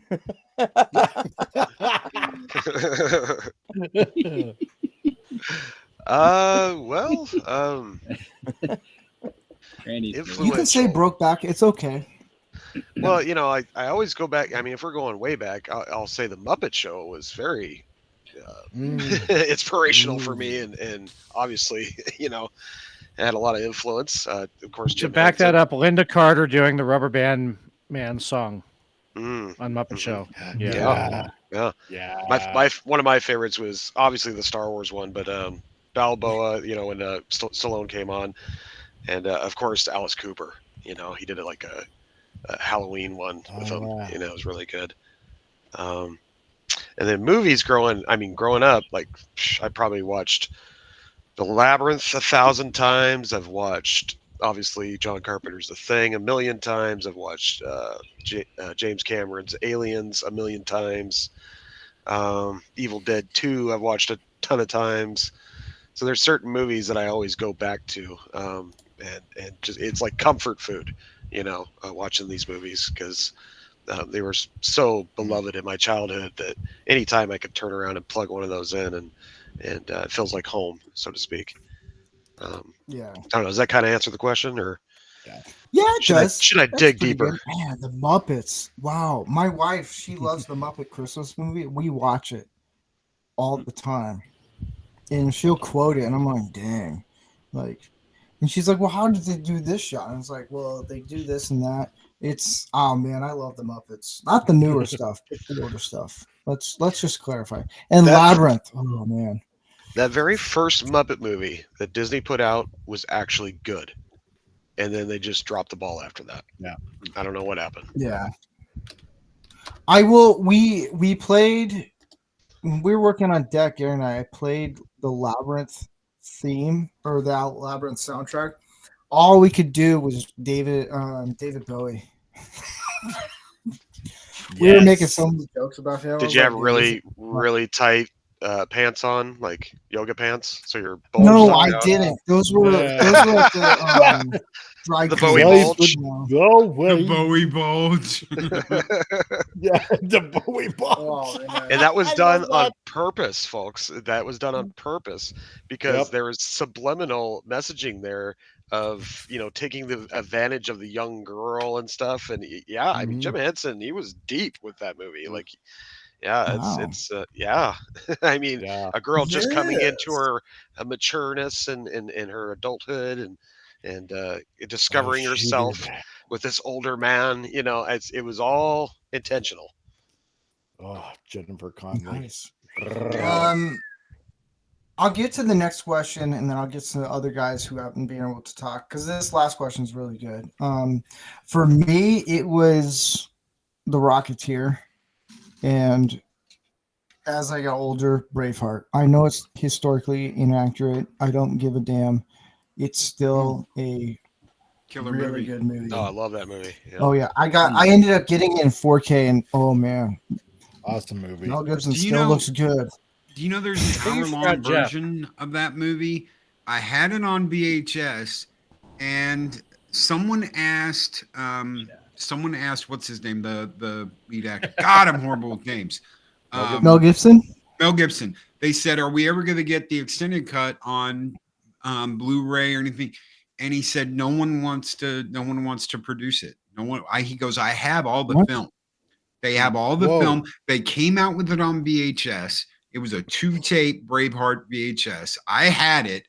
Unfortunately, all my VHS. Oh, I've seen it. Up at my dad's, but you can't. They don't have it on DVD, and they don't have it on Blu-ray, and obviously they don't have it on 4K because no one wants to produce it. No one wants to spend the money to produce it and put it out in the world. I shit you not." So, what's interesting is my mom, growing up, she was always like, "Close your eyes," all these things. She kept me like guarded with like violence of any sort, and then I would always end up finding a way to actually watch them. We ended up watching Braveheart, and I fell in love with that movie when we watched it. And we had there was a library that had the 2 tapes, so I know which one you're watching. Dude, Yep. it is. Please bring that in 4K because it's awesome. It's way better. It actually clarifies a lot of things. Yep. Still historically inaccurate, but who cares? It's Mel Gibson making a cool movie. The last question for the night, Andy, I'm going to start you off with this one. Point What of is order. You forgot Jeff. What? You forgot Jeff. Okay, Jeff. And me. And Tom. And me. And Tom. Well, I have another question. So And since I Spidey. have a lot more people on, I'm gonna space it all out. Don't worry, I'm saving you guys for the best question. Don't worry. Okay. I gotta. You know what? You go put on the wedding dress. Go drink a Bud Light. Go get yourself a spin cycle. Stop. Where is it? Okay, where is the question I had? I had them all mixed up. Okay, here we go. Andy. What is it? Oh, crap. All right, so here's the thing. Since I have all the questions all mixed up, I don't care. The main question for tonight is, how can guys learn to be men with movies and shows?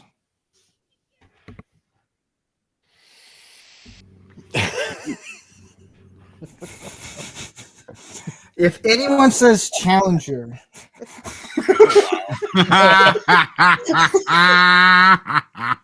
Oh, God. I guess the real thing is you shouldn't learn how to be a competent man through a movie or show. They can give you pointers and they can give you some reinforcement, but real life mentors and role models are probably your best bet. Yep. Because you want to surround yourself with people you want to emulate in a good way. You want to avoid guys that are going to kind of drag you down a little bit and get you into bad things. And if you're looking for traits and qualities that are admirable, are going to be respectable and honorable, and if you can take a lot of characters in movies and you can that exemplify those traits, but make sure that they're realistic, that it's not just somebody who's like beyond like godlike or something like that you could never possibly emulate, with the exception of course of John Wick, because do anything for your dog.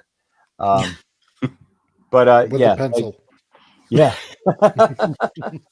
But yeah, like try to find some people around you that are good, upstanding men to be to surround yourself with, because you'll pick up things in the background that you don't even realize, and it just starts off with things like work your ass off, like put in an honest day's work, be on time, don't leave something halfway done, and if you say you're going to do something, make sure you do it. There's nothing but slackers out there, and a lot of current stuff that's put out there, and I think a lot of young people are emulating that, which is a total recipe for disaster. And if you can avoid that, I highly recommend it. Good Where'd stuff. Steve go? Yeah. Where'd our hosts go? Oh, damn aliens. All right. So who didn't go last time? Who didn't? I know. Mike. The Comic Relief Crusader didn't go. Well, that'd be Spidey and Tom and me and Jeff, I believe. So, I don't know. Spidey, you want to go? Yeah. Put Steven. Somebody go. Oh, hey, Steve. Hey. Come back, Steve. Run for president. How can we learn tips to be men and manly from movies and shows? I want to say you watched True Grit with John Wayne. about 6 times, you go and you can learn stoicism from men like John Wayne and Clint Eastwood. I think that, and you can learn by watching them how they react to situations, and you can see how they don't get emotional, and you can see their reactions to situations in the films, and they present some real world situations and some not real world situations, and you can see their responses, and you can sort of understand their thinking and adapt it to yourself, I think, and take that on board and understand where they're coming from. And you can watch people that get emotional and see the results, as opposed to the fellows that stay stoic. And I think that's one way you can learn. But go and watch True Grit with John Wayne, and watch any Clint Eastwood movie you can get your hands on, and you can learn a lot. And also, you know what, I want to say, the Karate Kid movies, although he did simp for a woman, but other than that, the Karate Kid movies, I learned a lot from them growing up. Yeah. Tom. I'm actually going to jump on Andy's point. Is we shouldn't really look to movies in the end, because I'm going to bring up one thing is I look up to my dad. Like my father, he's one of the hardest working men I know. He's, he'll do stuff, help people for nothing, won't ask for money or anything and stuff. And it just, but I mean, if we're going to go movies, I mean, it's hard to really say it's, Bruce Lee inspired me when I was younger. And then you go on later as Arnold, watching Conan and stuff like that. And just the manly men, the big men, or the men that could defend themselves and fight and stuff. But generally it was my father. That's what, if you look at all these men, like High Fidelity, if you ever seen that film, the guy, John Cusack's character, I always wanted to own a record store, just the way he went about it. But it just, to me, to look up to a man, it's my dad. I've been inspired by men I'm watching, like Johnny Fever. I wanted to be a DJ. That was an inspiration to me, the kind of guy. But to look up to a man who just hardworking, honest, hard grit and everything, it's just my own father. So yeah, I would say it's hard to really look at films. You get little snippets of ideas of what you want to be, but it's like you said, it's the people around you that's what's important, the people in your life, and that's where you can find true inspiration from a good man. Absolutely, 100% agree with that. Yeah, that's a pretty good answer, guys. Mike. My dad was awesome, so yeah. Yeah. Okay. The Chipmunks does not count. All right. All right. Joke's on you. I was going to say Smurfs. Okay. So, okay. What did I miss? My computer wigged out for a second there. Okay. I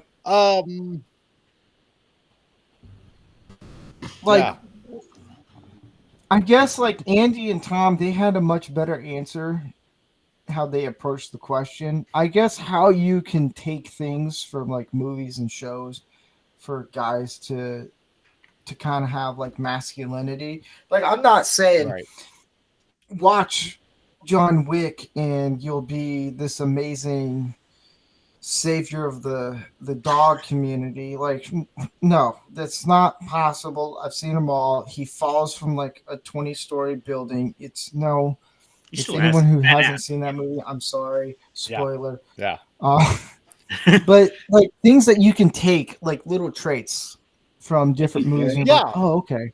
I mean, that's the thing with that's the thing with media over the ages, right? You pick out certain characters, and all those characters have certain traits that you're kind of either envious of and that you look to make your own. That's the thing, right?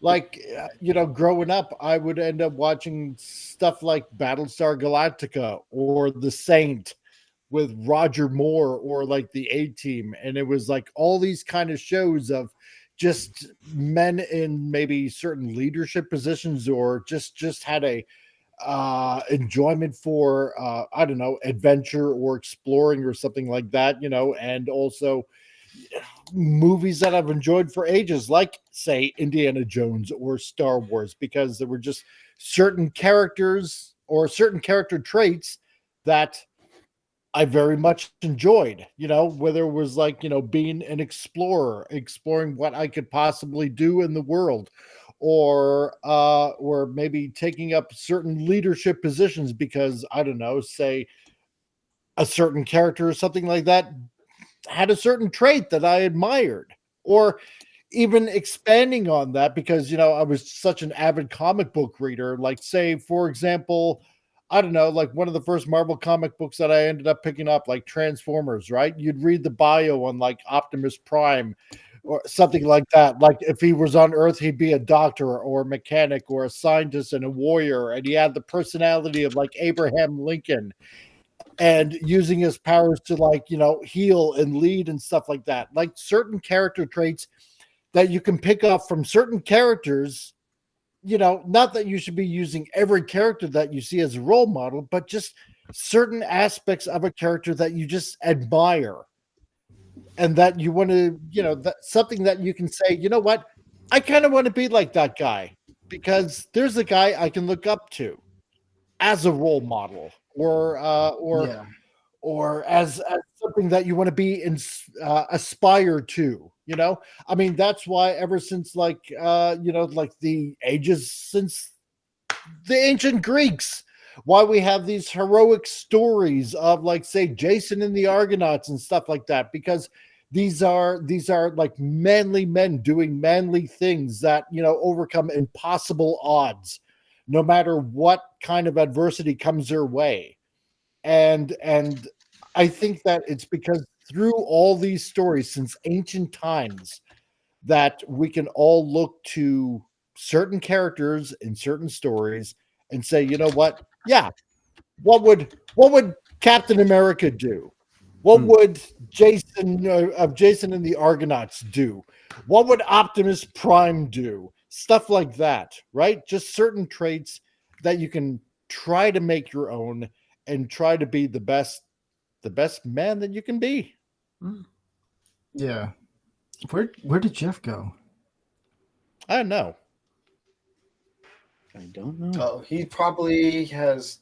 We've all had some technical difficulties. Snowdub, I'll let you answer this question. You joined a little bit later. Miss Okay, Piggy. well, yeah, Miss Piggy. Hiya! Let's see. You guys all made great points. Obviously, you want to have your father in your life. My father wasn't the greatest. He was drunk. He was a drug addict. But I am thankful that the man worked. He kept the roof over our heads, kept food in the cabinets, and always made sure we had something cool for Christmas. Despite all his flaws. But play devil's advocate from what you guys were saying. Let's say, there's a kid out there that doesn't have a dad, or his dad passed away, or his dad's not around, I would definitely recommend, some of those manly movies like you guys were saying with, every kid should see Enter the Dragon. Every kid should probably watch a Rambo. Every kid, nowadays, I'd say even check out maybe the first Expendables, get a nice fill of all the manly men in one movie. But me growing up, and I showed my son the same thing, and we even went and met the man. Me and my son did. One of the greatest moments of my life was putting out my hand and shaking the opposite hand of one of the most powerful movements in history, Hulkamania. Think about it. As we were growing up in the 80s, it was say your prayers, eat your vitamins, do your training. That was a man that I would tune into and feel like this is a guy that leads, is a real man. And then of course you go to the Macho Man and you get your swagger from him. Then you go over to the Ultimate Warrior and you get that ultimate power. So wrestling, I think, would even be kind of something that boys should maybe tune into. I don't know about nowadays. I don't really watch it anymore, but I know back in the '80s, man, it was some manly men in wrestling. Yeah. Yeah, Hulkamania all the way. That's probably a good one for kids to get into if they can check out some of his old stuff. When I showed my son body slamming Andre the Giant, it blew his mind.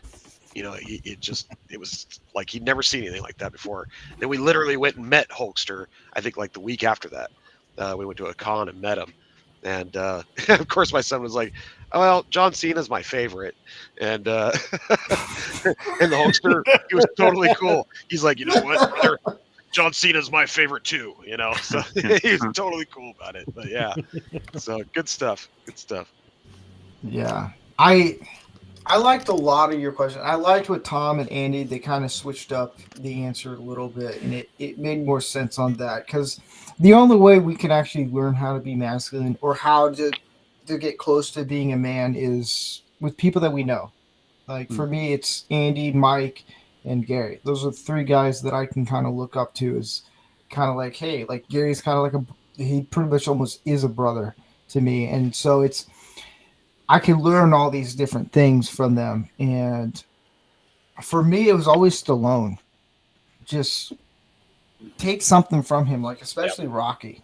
A guy down on his luck, life's hitting him hard. He gets to a certain point of success and then goes back down, and it's like he doesn't give up. That's the other thing that we could take from watching these movies. That's the thing. Whenever I watch a movie, even if it's Beekeeper, terrible movie, it's Jason Statham, I'm learning he's not going to give up. He wants to end the bad guys, and he's going to do that. John Wick, it doesn't matter if you're 20 cousins removed from the family. He will take you out because someone in your family took out his dog. And I'm not saying go out and do what John Wick does, but it's the tenacity of not giving up when life hits you hard. And I think a lot of guys who just watch these movies and just focus all these things on pop culture stuff, and nothing to take away from pop culture shows and movies, but there's got to be a point where, I got to do something with my life. It's, to me, I said it earlier, pop culture stuff, that's kind of when it's fun, when I can kind of relax and just zone out for a little bit. But there's more to life than just watching all these shows and stuff. And a lot of you guys gave out some really good answers and just were vulnerable about it and just say, hey, look, this is how I feel about it. We're not all about, like, we can all sit down anytime and talk about why we hate Star Trek, Star Wars, and all these things. But at the end of the day, we can talk about other things. And I think that's kind of cool. And it helps other guys that watches our stuff and be like, hey, I want to go learn how to use the firearm. Cool. Or I want to learn how to cook or do all these things, because there's a lot to life than just these things. But there's the things that we grew up on mean a lot because it helps us grow. And on that note, we're going to get to one of my favorite segments. Where is it? Hey guys, real quick, I'm feeling a little low. I got to bounce. All right. Well, thank you for hanging out, man. Hey, thanks, guys. It was a great show. Yeah, Loki, great meeting you. Snow Dub, always a pleasure. And Canadian Spider-Man, welcome back, man. Yeah, Thanks, you too, man. Andy. See you, Artie. See you guys. Good, man. Take care. Take care, man. Now, Steve, can I just quickly oh, wait, okay, go. No. No, what? I was going to say, to jump on your point about pop culture, it can inspire you to do things for your future, though, too. I will say that. Like, I mentioned WKRP. Yeah, it can. Because WKRP inspired me to want to be a DJ for years. Johnny Fever, Venus Flytrap, which now is throwing into my podcasting stuff, too. So it has guided me to an extent. So certain things in pop culture can guide you, or, you can be inspired. I want to do that. So for that way, yeah. It can be good. Yeah, it's there's nothing wrong with pop culture stuff, but there's a certain point where, as we get older, like we do these shows and we do all these things to talk about our frustrations, which is fine, but there's a certain point where if we don't hang out with other guys and just talk about other things, it becomes like an echo chamber and we don't grow. And it's, I don't know, there's something about it where it's like if guys just get off their butts and learn life skills, dude, they can do their own shows. They can start their own comic book store. They can do all these other things that they never got the chance to do it. It's just, you got to get a little push to it. And I'm going to be, if some people think you're a jerk, or if you want to be Dylan Mulvaney, dude, knock yourself out. It's, if I got to be the jerk to push someone to actually achieve. And your truest friends, I'm going to say, and it was mentioned earlier, your truest friends will always bust your balls because that's what a true friend does. Yes. Oh my gosh. 100%. Yeah. Me and the boys. You know, sometimes all you need is a little push. Yeah. And this was like 6-7 years ago. I was part of this group. You guys probably know what group that was. And eventually I made this video and I gave it to the head of the group, and he was touched. He was like, no one's ever done anything like this, and you've got talent. And I said, man, no one wants to listen to me. And he said, I'm sure they do. And he invited me onto a live stream, and I went on the live stream and I had a blast. I had an absolute blast. I've been doing uploads and some videos here and there, but I hadn't really got it yet. There was no Mornings of Mischief. There was just some uploads and talking about crap. The guy invites me on, I do a live stream, and I talk to him afterwards, and I'm like, man, I am hooked. This is what I want to do. And he said, go forth, Loki, make content. And I'm sure you know who that person is. Yes. And I said, what is the best piece of advice you can give me? And he said, Loki, do it commando. That's what I do. And I said, okay, I don't know about the commando thing, but I'm going to do it. And 2 days later, I did the first Mornings of Mischief, and I haven't stopped.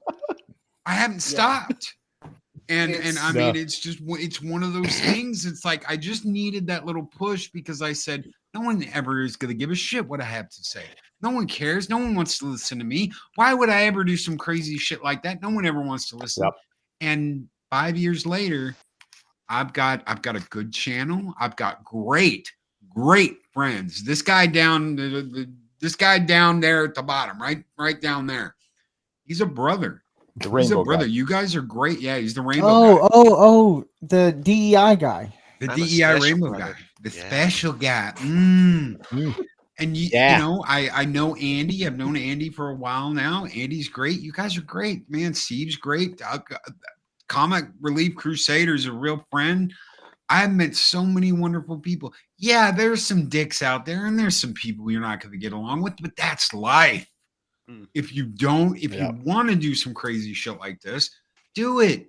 You're going to run into some people that you don't agree with, that you don't like, that you don't, and that shit's going to happen. That's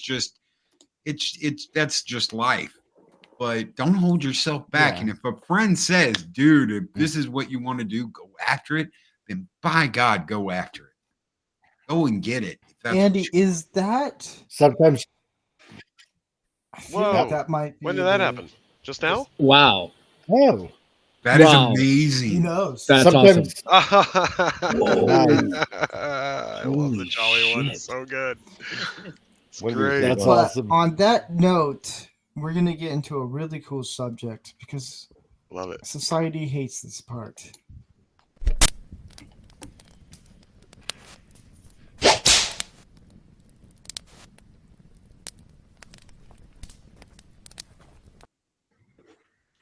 That's right, it's tip of the hat. Where I pull out of this Fez. I think it's like a trench rat. I think on here. I don't know. Before you pull that out, can I ask Andy a quick question? You might have already addressed this. I might have missed it. But did you give Gina a new figure? I did indeed. Nice. Which one was it? Well, So I went up there and I got in touch with Jay through Mexican Iron Man. Thank you, Mikey. And so it gets me up there, and I said to her, like, because I had been making a drunk 3PO figure for Dawn Howe, and then she passed away. I was like, man, what am I going to do with this thing? So somebody put in the chat there on Jay's stream, you should give that to Gina Carano. She would want, That was she would me. want her to have it. Okay. So so that's a great idea. So I modified the packaging up a little bit. So I put on the box there, Joe A, convention sidekick. And so I went up there and I explained it to her, and I said, like, so this is like, so, and she opens it up and she was like, oh my God, this is great. She's actually playing with it a little bit. She's like, she's doing all this stuff with it. And she's Awesome. like, where'd you get this? Like, and Jay's like, he makes, he's like, you made this? I said, yes. Oh, could you make one of me? I said, you mean like this? And I gave her the other box that had Nice. her in it. And so she opened up and she was sitting there and she's kind of playing back and forth with the two of them.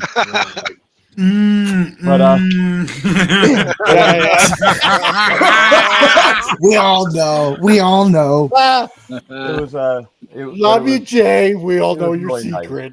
Nice. It was nice. She, she really liked it. Jay shot the whole thing on video, so he'll end up uploading it at some point, and Yes. I'll pull it down from there. But it was awesome. She had a very nice reaction to it. That was good, and it was a good tribute to Dawn. She had commissioned a figure of Jay a couple years ago, and I made him into Indiana Jones for her, and oh wow, she and every time that would come up, people would congratulate me on it. And I was trying to say, like, well, I was just the work for hire. Like, she commissioned it.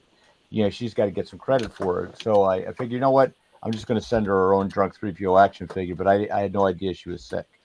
So hopefully she's smiling somewhere looking at it. Yeah, none of us knew. It was a surprise to us all. Yeah. See, now you got me thinking, man.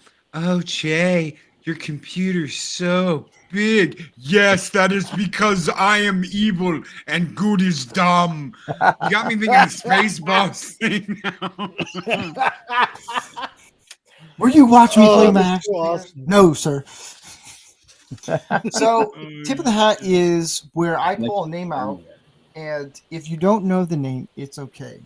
Like Canadian Spider-Man can't tell the difference between a dude and a chick in a dress. It's okay. Oh my! In person, it's different because you can smell them, and you do the Crocodile Dundee. Yeah, that's right. You're not wrong. If you don't know the name, it's okay. You can do a pass. We don't judge. Some of the names are a little tricky. It's okay. If you guys want, you can go on Google and search the name. There's the key. There's the trick right there. But yeah, we give out maybe 2 to 3 names and something positive real quick about them, masculinity, because society doesn't like men. It just doesn't. I mean, look at Arnold Schwarzenegger. It says "screw your freedom." So you know what? You're stupid. Yeah. Anyway, first name. Yes. Screw our freedom. Yeah. Yeah. Screw our freedom. Yeah. Okay. I bet you we could all take him together. I'm good. The first name is Eddie Murphy. Andy, anything masculine? Eddie Murphy. A sense of humor I find very, very masculine. If you can, it takes confidence to be funny. It takes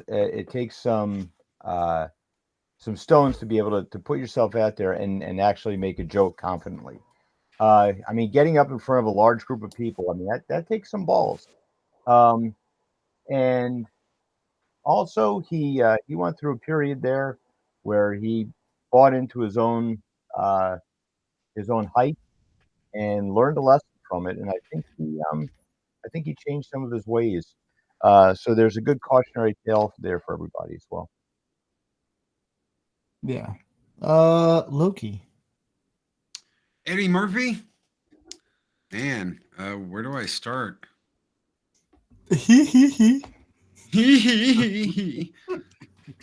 Hearing that first time, you know what's so weird?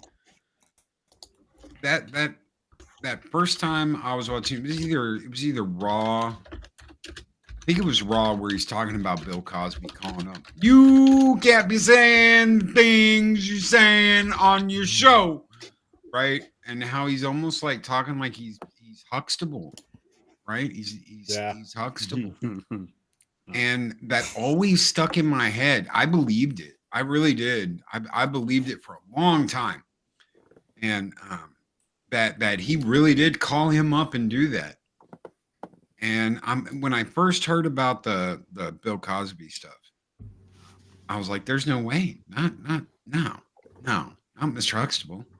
There's no way. And you think about that, these people were, really like this. Eddie Murphy got pulled over in a sports car with a certain individual in his car. And this was a long time ago. And there was all kinds of stuff in like the tabloids and who it was and what kind of, person it was and yada, yada, yada, yada. We don't know these people. We can watch Eddie Murphy and we can laugh at him. We can take a comedy. And I completely think we should do that, is take it as a comedy, as an act, as improv, whatever he's doing. We don't know Eddie. We don't really know Eddie. We don't really know Bill Cosby. We didn't really know any of them. So laugh, have a good time, enjoy it. But just know these people aren't.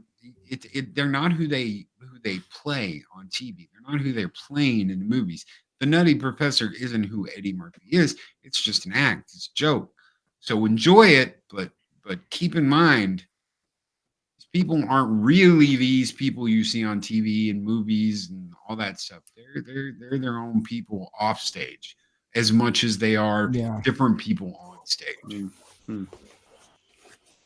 Yeah. Ordy. Hope that made sense. It did. Maybe. Ordy left. Yeah, he left. Oh, he did? Yeah. Yeah, remember? Oh, I forgot he did leave. Yeah.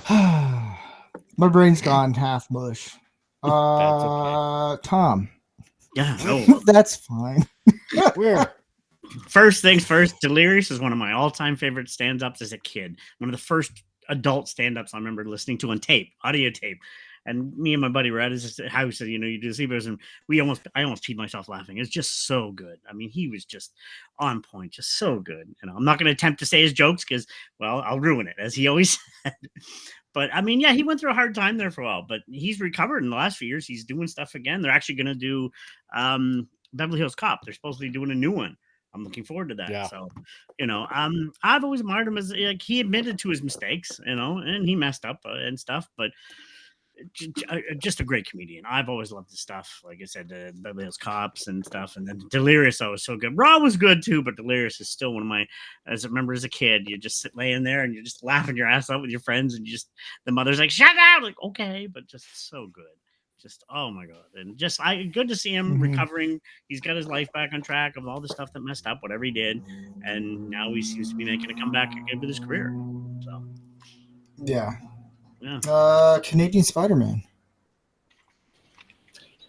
Eddie Murphy. No joke. He taught me indirectly taught me a really good lesson about taking responsibility, which is, I'm sorry. I thought you were going to say about picking up transvestites. No, although if we ever Canadian Spider-Man knows that really well.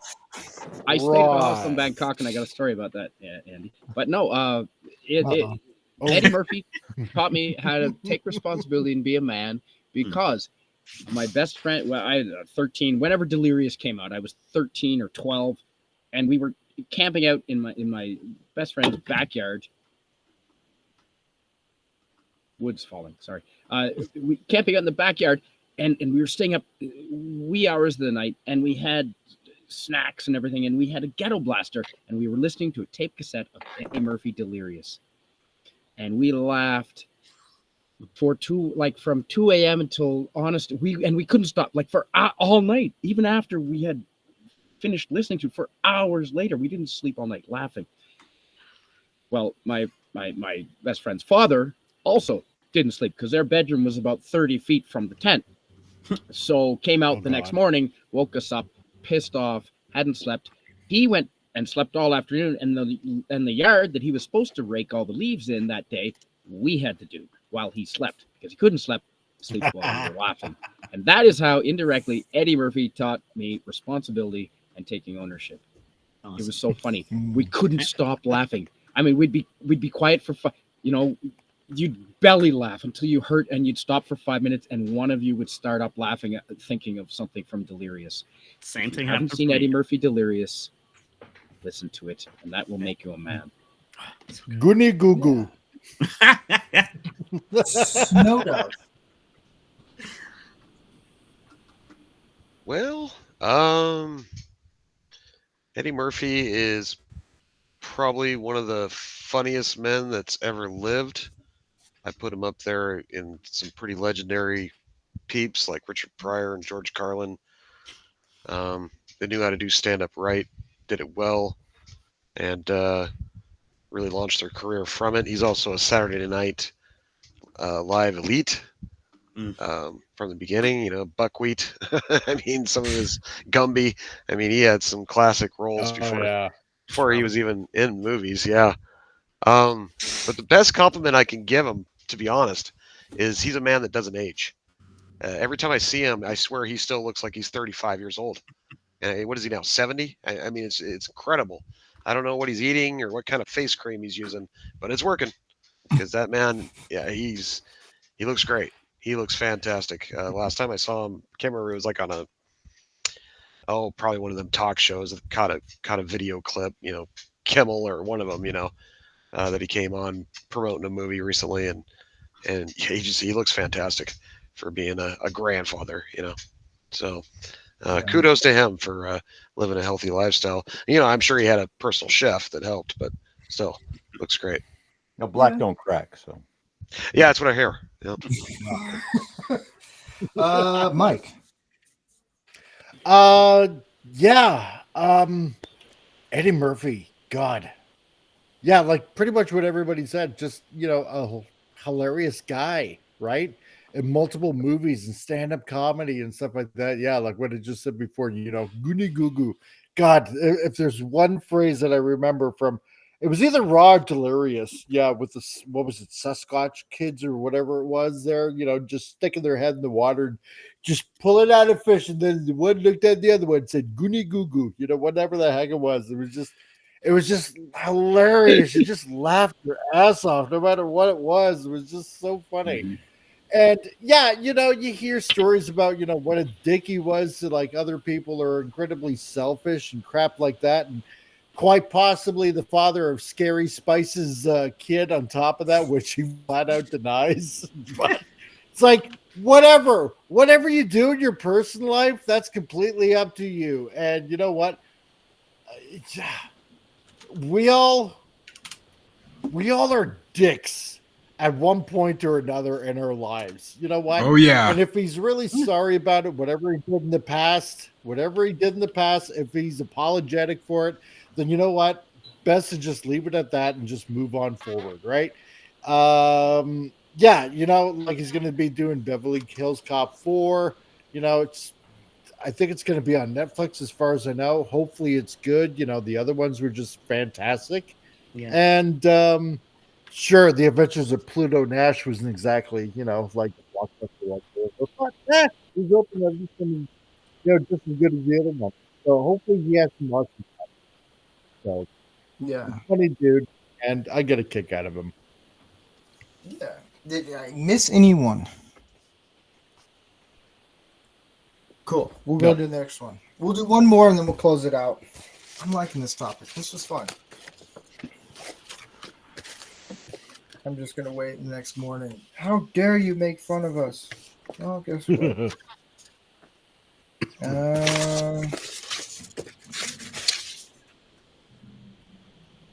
Here's another one. Marlon Wayans. Loki. The Wayans brothers all I can think of at the moment Yeah. is when they're dressed up like white girls. And in Yes. Living Color, man. I'll tell you what, when Living Color came on, you had such good shit. I know Jim Carrey's like a absolute TDS Fruit Loop now, but man, him doing Jim Kirk, Captain's Law, starting. Some of the funniest stuff was in Living Color back in the day. And you know, your parents were like, let's watch the new people on Saturday Night Live. And you were like, shit, I'm going to my room while I'm watching the Living Color, man. Yeah. And that's What? that's the best thing the Wayans brothers ever came out with. So you say Yeah. Marlon Wayans, I think in Living Color, I think White Chicks Can't Jump or whatever the hell they called that movie. Yeah. White Chicks. That would be the new LeBron James movie coming out soon. Orty. No, he left. He's not here.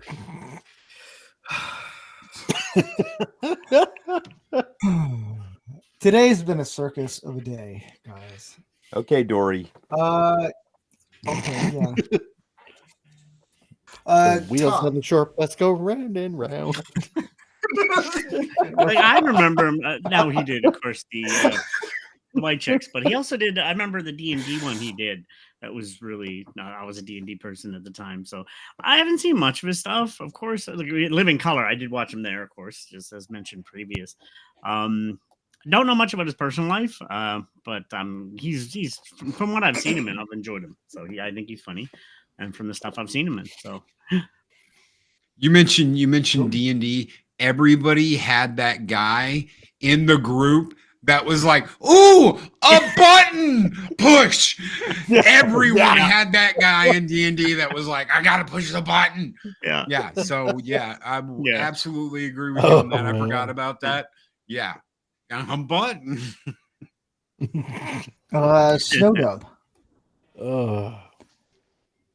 Okay, so Marlon, right? You said Marlon Wayans? Yeah. Okay, so he's one of the younger ones. I don't even remember. I don't even think he was on in Living Color, guys. To be honest. I just said Wayans brothers. Right. I think he was at one point.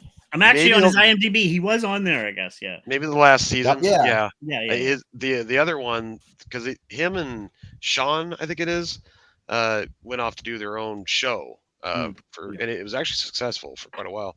But Sean played the DJ for the Fly Girls on In Living Color. Anyway, but Marlon, I love his character in Scary Movie. I can't remember his name. Smokey, I think. Right? Stab. Yeah. The Super Stone one. Oh my god! I mean, I love Scary Movie 1 and 2. They're both just classics to me. And his portrayal of that character is spot on. I mean, definitely one of his better roles. And I refuse to watch White Chicks. So there you go. Remembering his IMDb, this long one. Don't be a menace to South Central while drinking your juice in the hood. That was actually pretty good. One It made too. fun. Yeah. It made fun of all the previous films and stuff, which I enjoyed those. But yeah, it was really good. Canadian Spider-Man. Yeah, I haven't really seen any of his movies except for maybe Scary Movie. And he was funny as hell. And I tell you what, as a man, he played the token black guy really well. You know, as the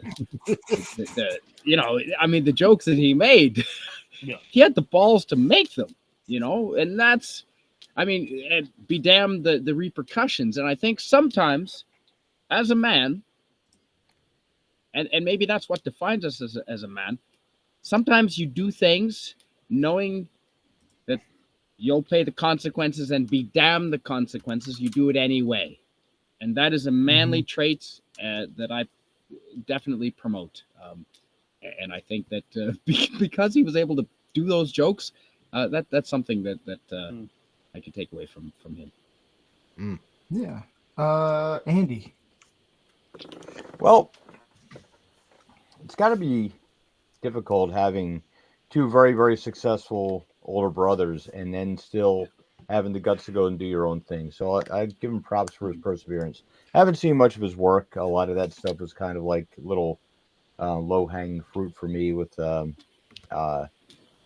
scary movie stuff, which I've watched. I have watched that one, which was funny, but it's when you grow up with the Naked Gun and Airplane and all those movies that did it first and did it better, it's kind of like it's a knockoff, and some of it's like, and Chris Ellie with the "Take My Strong Hand" is really, really funny. But yeah, it's just kind of like it was not my scene, but those guys, they kept pushing through and didn't just get intimidated because their older brothers were so much more successful. Yeah. Mike. I primarily remember him from In Living Color, and oh my god, yeah, I'd stay up late just to watch that show, just to catch a glimmer on that show on Fox. And because I never really watched Scary Movie, like the parody movies, I never really watched those whatsoever. But In Living Color, that stuck with me, and especially with the Wayne brothers and stuff like that. Especially that one character. What was it? I think it was Letitia, with where he put on the dress and he just had these big like Mick Jagger lips, just like you can't handle all this, like it's just coming on to like every guy's like, and everybody's just screaming out loud, just like, oh my god, get away from me, oh shit, right? And it was like this. I don't know. It was like a brand new type of comedy that just emerged out of like essentially like all of them, right? I mean, because we had like comedy during the 80s, like really like in your face, kind of like shock value with like again, like with Eddie Murphy or even with Robin Williams, just sometimes just totally going out the deep end. But this type of humor with Marlon Wayans, like basically the Wayans brothers on top of that, it was just, I don't know, it was just a different type of comedy, and it was just something that they had, which was just, I don't know, it just made it like extra funny, and that's my takeaway from it, from him and his brothers on top of that. They really made something out of it. The thing I got out of Marlon is he's a Trump supporter. He's a man. There you go. He was pretty much talking about, I like saving money and making money. And me growing up, it was his way of portraying doing parody skits. I like that a lot. Living Color, I grew up on that one. And he had no care. I'm going to do this joke whether people like it or not. And I think taking that out, we can do like, doesn't matter what we do. Like, it does matter, but it's more of, I'm going to do this. If people don't like it, okay. If people do like it, cool. It's either way, I'm going to do it. That's what I want to do. And he was willing to actually pull it off and be funny. I like his stuff. I just like the Wayans brothers. They're hilarious. I would love to see them do something again. Bring comedy back, please. They just like to have fun. It's also like how you see brothers react. It's like Peyton Manning, Eli Manning. They just like to have fun with each other. You get a glimpse of like, oh, these are how brothers should act. And sometimes we don't get that. And so, yeah. On that note, I want to thank everyone who was on the show. Orty, Jeff, I know they had a jet out. And Dylan Mulvaney showed up. That was a surprise. Wow. All right. Yeah. Gary, ring. Canadian Spider-Man, Snow Dub, Mike, Andy, Tom, Loki, thank you guys for hanging out. This was a lot of fun. Next week, we are going to do, because it's the NBA Finals and the Stanley Cup playoffs, we're going to do a little sports show. So who knows what we're going to do and what? Basket hockey? Basket hockey? Yeah, we could do. Yeah, basket hockey. That's a new sport. So we're going to be doing that. I know this Saturday was going to be the new show called Men of God. It's kind of like a small group where a group of us get together and go through passages in the Bible. But since it was Mother's Day weekend, which I didn't know, I thought that was in 2 weeks. That's where my brain is. I can't remember when holidays or even anything comes up. But next Saturday. Crap. Is it really? Yeah. I know. It came up real fast. May is just flying by right now. Yeah, So exactly. instead of this coming Saturday, next Saturday, I'm going to start that. And so we're going to, that's going to be pretty cool. And then Lego Build will be at the end of May. And yeah, but next week's going to be a lot of fun. You can check us out on YouTube and Rumble, Rancor Steve, of course. And then also, if you're on X and you follow me or you follow any of these guys and they retweeted out the poll, you can go check it out. I will give out the tally of the votes right now. I like to do true votes. I don't like to change it at 4 a.m. like California and Democrats, but the poll is most masculine male role model, and it's Tony Danza, Carl Winslow, Uncle Phil, and Cliff Huxtable. Yeah, those are who it is. In 3 days, it'll end, and I'll show you the results next week. On that note, I like to have one guy send us off, and it is probably the coolest president in the world. If I can find the soundbite. And we say bye-bye. See you guys next week.